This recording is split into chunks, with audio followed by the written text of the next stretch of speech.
నేను ఎవరు వదిలిన బాణాన్ని కాదన్నారు మీరు. ఒకప్పుడు జగనన్న వదిలిన బాణాన్ని అన్నారు మీరు. నువ్వు జగనన్న చేతుల్లో ఉన్నంతసేపే పదునైన బాణానివి. జగనన్న చేతిలో నుంచి మరొకరి చేతులోకి పోయిన తర్వాత నీ బాణం పదును తగ్గుతుంది. సోనియమ్మ, రాహుల్ గాంధీ ఆడే నాటకంలో కీలుబొమ్మ అయిపోయినావు. ఎవరికో లాభం చేసేదానికి, ఎవరో ఆడిచ్చినట్టు ఆడడానికి ఈ రాష్ట్రానికి వచ్చినావు తెలంగాణ నుంచి. ఒక్క మాట అయితే ప్రజలకు స్పష్టంగా చెప్తా ఉన్నా, షర్మిలమ్మ గారికి కూడా చెప్తా ఉన్నా,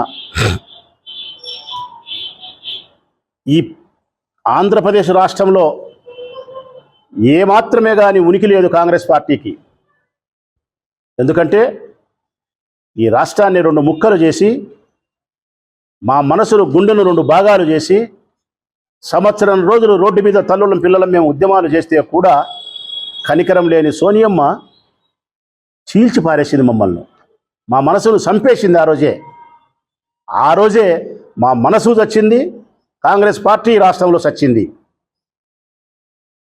అట్టి ఏమాత్రమే ఉనికి లేని కాంగ్రెస్ పార్టీ కోసం నవ్వొచ్చేది ఏంటంటే, రాజకీయ ఉనికిని పూర్తిగా తెలంగాణలో కోల్పోయిన షర్మిలమ్మకు పెత్తనం.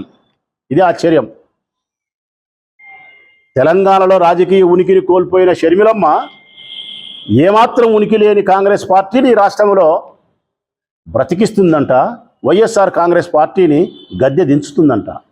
కాబట్టి జగనన్న పరిపాలనను తప్పుపట్టడానికి కావలసినటువంటి స్థాయి కానీ అర్హత కానీ మీకు లేదని నా అభిప్రాయం.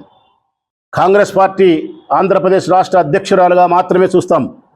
నేటి నుంచి రాజశేఖర రెడ్డి బిడ్డగా మేము చూడదలుచుకోలేదు. ఇక మీ అన్నను జైల్లో 16 నెలలు పెట్టింది. మీ అన్నను ఓడించేదాని కోసమే రాష్ట్రాన్ని 2 ముక్కలు చేసింది. మీ అన్నను సర్వనాశనం చేసేదానికి, మీ కుటుంబాన్ని సర్వనాశనం చేసేదానికి కంకణం కట్టుకున్నటువంటి సోనియమ్మ పంచను నువ్వు చేరిన తర్వాత నిన్ను రాజశేఖర రెడ్డి బిడ్డగా మేమెట్లా చూస్తాం? సోనియమ్మ పెంపుడు కూతురుగా చూడాల్సి వస్తుంది ఇక నేటి నుంచి మేము.